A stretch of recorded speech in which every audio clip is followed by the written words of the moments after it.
Gentlemen, welcome back. Welcome back to MGTOW Money. Today we'll be discussing how to make money in real estate and ideally not go broke doing it, because lots of people do, unfortunately. With that said, though, we need to set the table. This, of course, is MGTOW 2.0. This is the second wave of MGTOW. This is about actionable, practical ideas on financial freedom, on retiring early, on how you can retire early, increase your options and choices in life. I won't be discussing women. I'm not going to be reading from newspaper articles, and there will be absolutely no discussion of politics. I can promise you that. So, with that said, let's continue on today's topic. Some rules of thumb, though, some generalizations regarding investing in real estate. We need to understand, regardless of what type of real estate you want to invest in, and there are different types, and I'll go over that in just a moment. Some rules of thumb, generalizations, things that you need to consider are the following. And again, I emphasize, these are generalizations. These apply in most cases. Please hear me clearly. Number one, location is going to be 50% of your decision.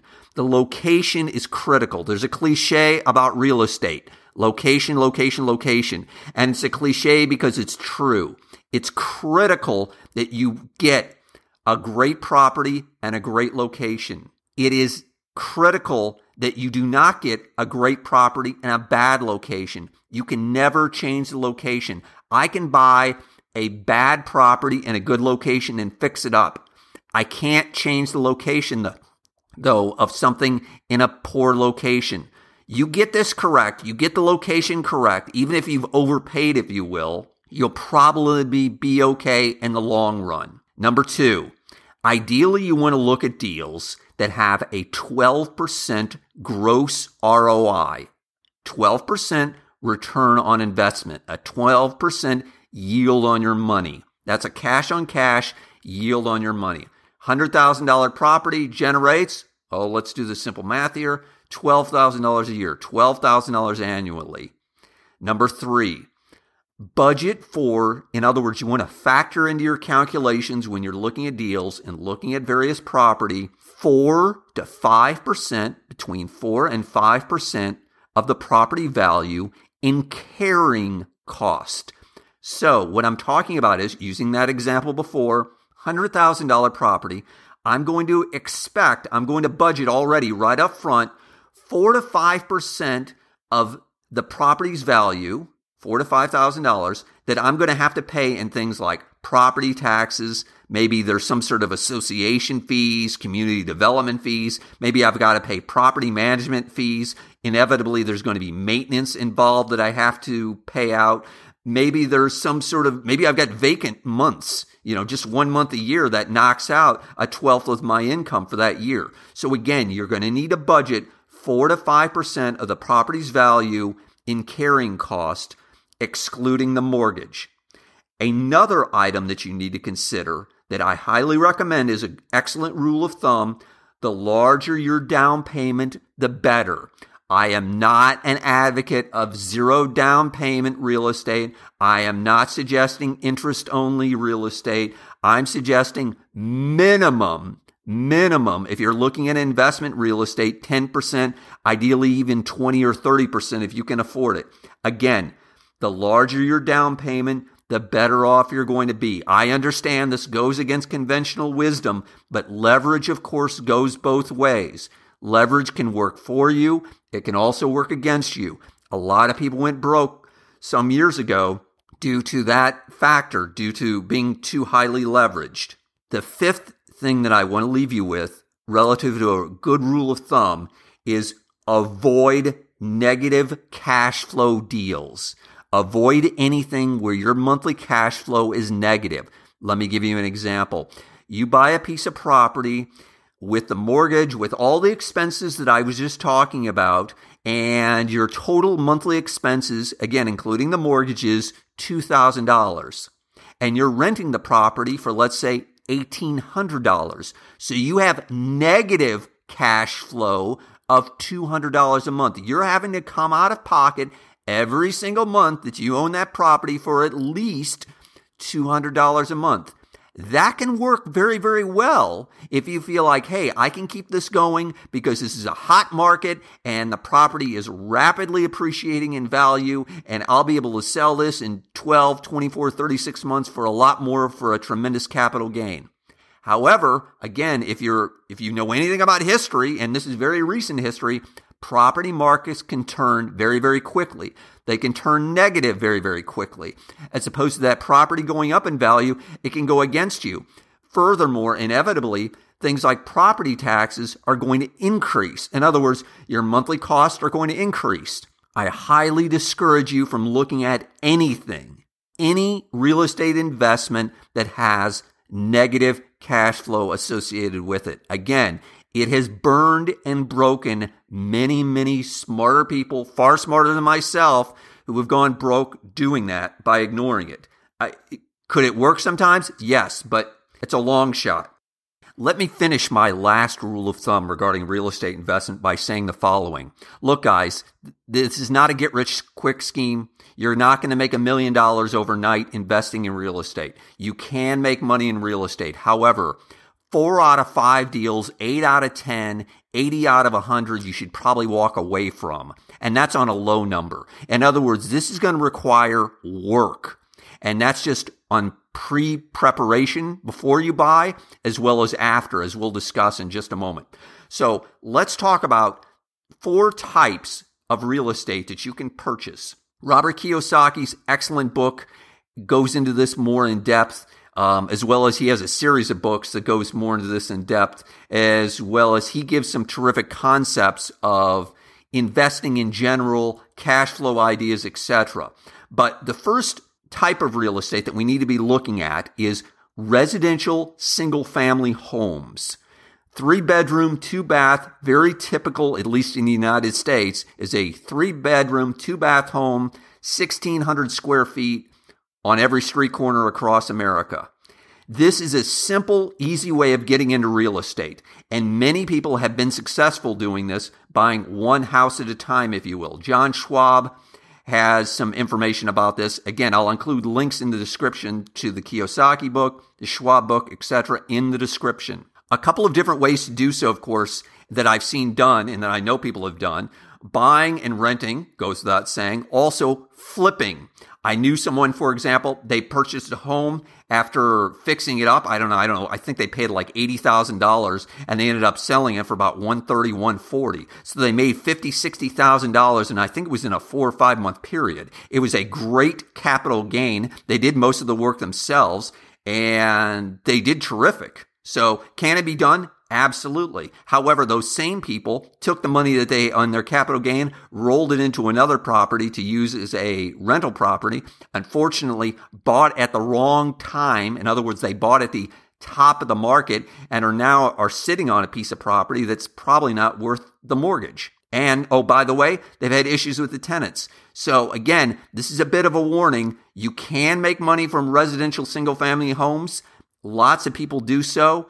It's a great way of a small person, a small investor to get started, but just be aware it does cut both ways relative to the criticality of getting the right tenant in there. And of course, as I mentioned before, location, location, location.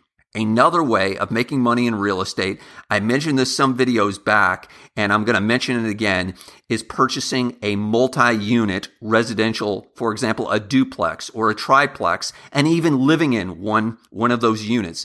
This, I think, is a very nice way of doing so. I've known people that have done it. It works really well. It covers part of the mortgage and provides you a nice income. You can do this. In continuing on with that idea is purchasing apartment buildings. I knew somebody, for example, they purchased a 21-unit, 2-bedroom apartment building. It was large. However, the amount of time, it became a full-time job. So this person had a full-time job, and this became a second full-time job in terms of managing it. Yes, they had an on-site manager that did some of the work, but it required a tremendous amount of upkeep and daily management and tenant issues, etc.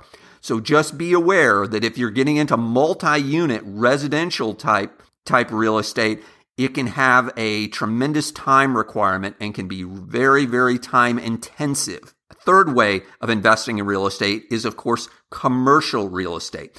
Commercial real estate can be a terrific angle for a lot of people because you're typically dealing, of course, with a longer-term tenant. You're not getting somebody in there for a year. You might do a 5, 7, even a 10-year lease. The important thing, though, about commercial real estate is, number one, the cost up front can be prohibitive for a lot of people.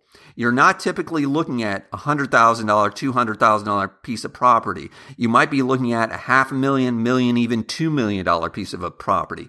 Number two, I was talking about how important location is and how critical location is. It's location squared on commercial real estate. You've got to be in the right location. I cannot stress that enough. I further admit I've got no experience with commercial real estate. I'll let you do your own research on it, though. It is, of course, a viable option.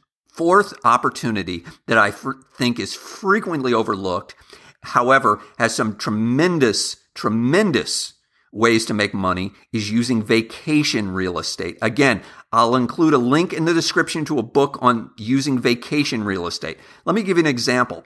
I know a guy who owns a place out in Colorado in a very popular ski area. And he rents it, as you can imagine, he rents it during the winter for thousands of dollars per week, not per month, per week. He does extremely well during the high season, during the winter season, with this place in a ski area.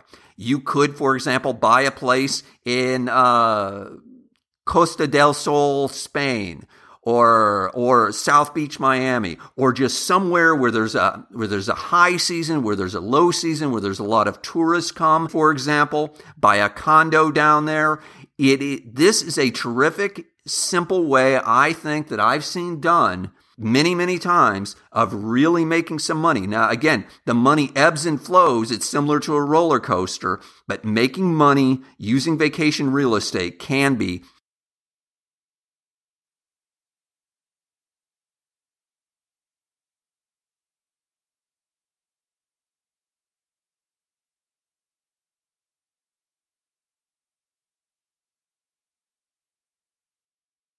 a vehicle to retiring early, a vehicle to financial freedom, which I presume is what you're looking for. With all that said about real estate and all the great things said about real estate, let me give a tremendous warning, and I hope everyone's going to listen very carefully to the warning.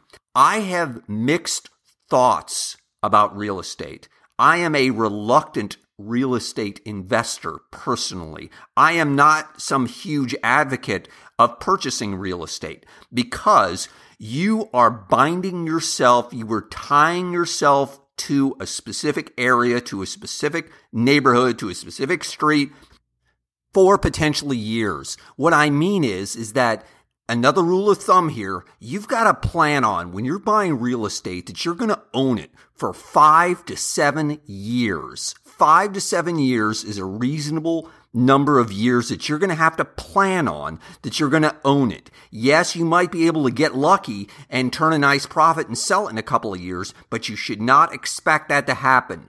Don't expect to get lucky. Expect to buy it and hold it for at least 5 to 7 years. Furthermore, this can be especially problematic for those men out there who are still working, who still are going to the job, grinding away at the mill, 5 days a week, 6 days a week, whatever it might be.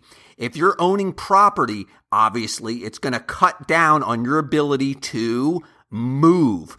One of the earlier videos that I did emphasized the importance of being able to move, to physically being able to move your residence. This to me is huge for any man. Speaking from my own personal experience, my own professional life, my ability and willingness to move from city to city was a huge benefit.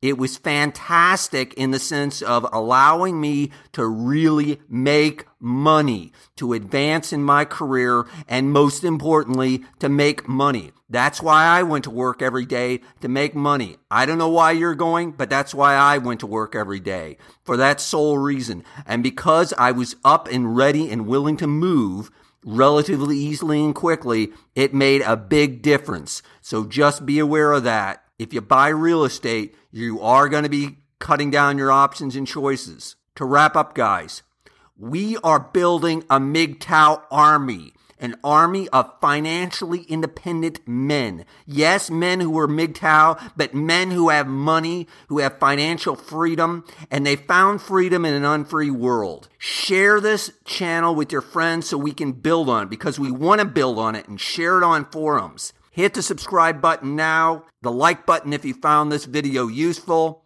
John Galt out.